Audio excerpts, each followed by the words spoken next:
Olá para todo mundo, eu sou a Aline do canal Aline e os Livros e hoje é o vídeo 5 da nossa leitura conjunta de Madame Bovary. No vídeo 4 eu deixei vocês com aquele clima de pós-caminhada flerte da Emma e do Léon de Puy. Agora vamos ver quais aventuras esperam a nossa heroína e nós leitores esperamos nessa grande aventura literária do Flaubert.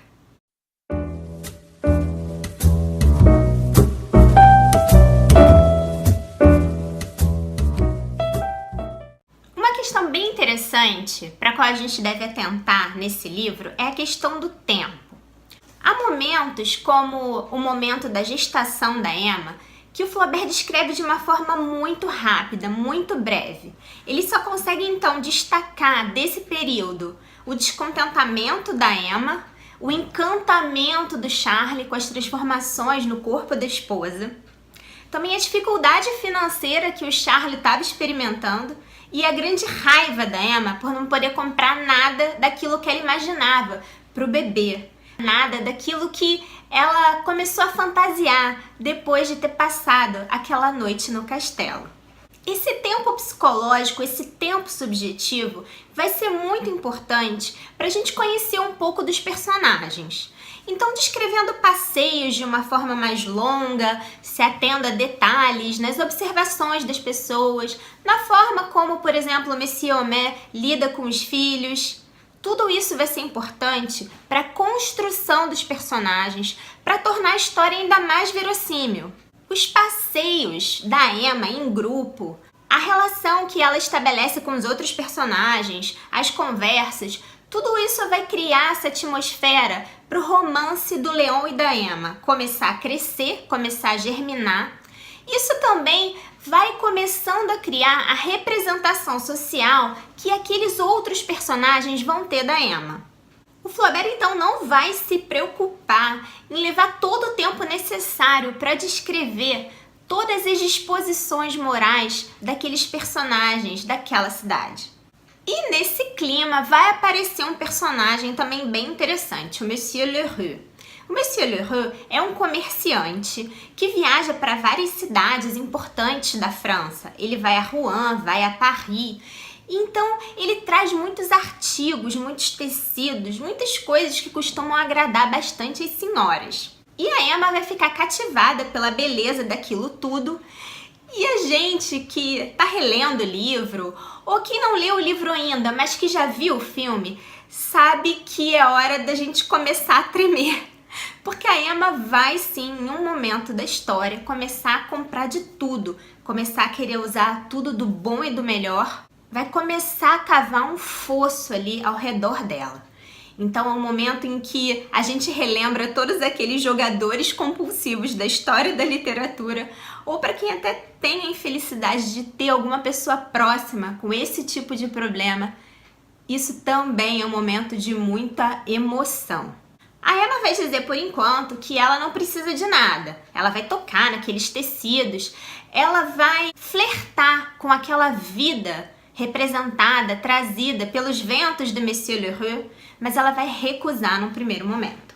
Ainda nesses passeios, que são muitos e até um pouquinho enfadonhos, o Léon e a Emma então vão perguntar a si mesmos o que eles sentem um pelo outro.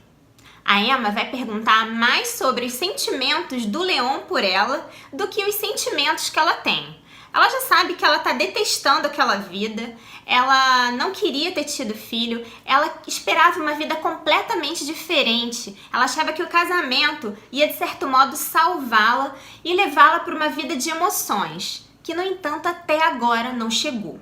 A Emma vai chegar à brilhante conclusão, à verdade, à grande notícia de que o Léon tem um certo comportamento esquisito com ela, um ar de timidez, de decoro, mas ao mesmo tempo de paixão, porque ele só pode estar apaixonado por ela. E é aí que a Emma vai começar o seu joguinho de sedução. E nesse joguinho, ela vai então mostrar um outro lado que a gente até então não conhecia. Existe uma cena em que o Léon vai fazer uma visita a ela. Ela está sentada com um bordado no colo e ela começa a mostrar uma certa distração Em alguns momentos ela conversa, presta bastante atenção ao que ele diz. Em outros momentos ela parece estar sempre com a cabeça em outro lugar, pensando nas tarefas domésticas. Ela fait la soucieuse, que é uma expressão formidável que o Flaubert usa para dizer que ela dá uma de preocupada. Ela faz a linha da mulher preocupada, que está mais interessada na vida doméstica, nos cuidados com o bebê, nos cuidados com a casa e muito pouco interessada naquilo que o Léon, aquele rapaz, está falando a ela naquele momento. E aí ela deixa o Léon de uma forma muito desconfortável. Parece que ele fica mais vermelho, mais tímido, ele não sabe o que dizer, ele não sabe se fica de pé, se apoia na lareira. E interessante que isso nos faz lembrar aquelas cenas iniciais do romance em que o Charles visita o Père Rouault na fazenda Berthaud e ele tem alguns momentos de conversa com a Emma. E a gente começa a perceber que aquilo que havíamos notado no Charles, aquela falta de jeito de se apresentar, aquela espécie de timidez, decoro excessivo, aquilo tudo não é propriamente do Charles. É alguma coisa que a Emma provoca, é alguma coisa que ela causa no ambiente, é alguma coisa premeditada. Então a gente começa a suspeitar, mas será que aquilo tudo que parecia tão natural já não era alguma coisa que a Emma estava planejando para seduzir o Charles? Então a Emma aparece para nós de uma forma diferente. Ela aparece como alguém que não é nem um pouco inocente. Então o Flaubert, com essa simples descrição dessa cena, desses modos da nossa Madame Bovary, ele dá mais relevo, ele dá uma outra dimensão muito mais profunda ao livro, à história e a essa personagem, que apesar de não ter tido nenhum contato com o mundo lá fora, o mundo da boemia, o mundo das mulheres da vida, digamos assim, ela tem um interesse pela leitura tão forte e ela conseguiu extrair daí uma bagagem literária, uma bagagem moral tão impressionante que, usando tudo isso da sua experiência e da sua inexperiência no mundo real com esses temas, ela vai então aprender como seduzir um homem. Ela vai destilar toda a sua raiva contra o Charles.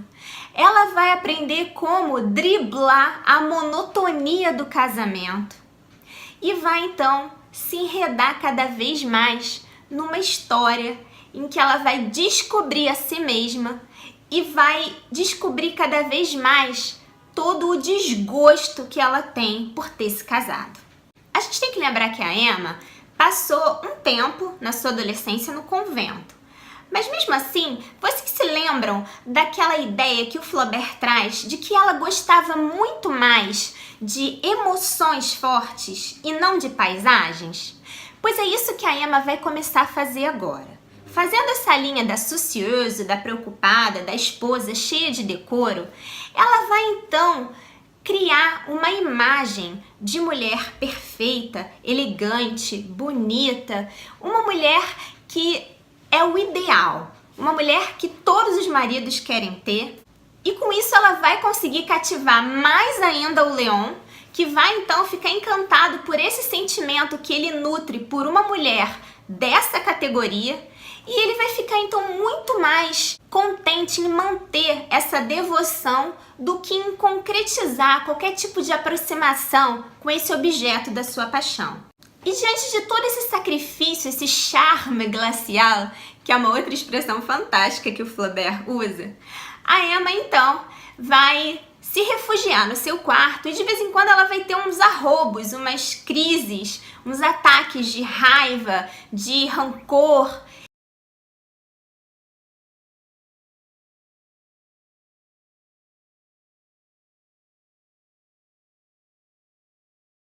E num desses ataques, a empregada dela, Félicité, olhem o nome, vai surpreendê-la e vai dizer assim: a senhora devia falar com o Monsieur Charles, devia dizer o que está acontecendo, porque eu conheci uma moça, minha ex-patroa, filha de um pescador.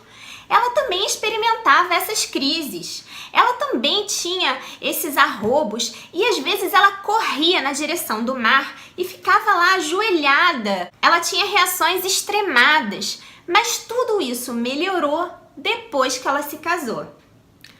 E o que a Emma vai responder para Felicité? A Emma vai retrucar e vai dizer o seguinte: mas comigo isso tudo começou a acontecer depois do casamento.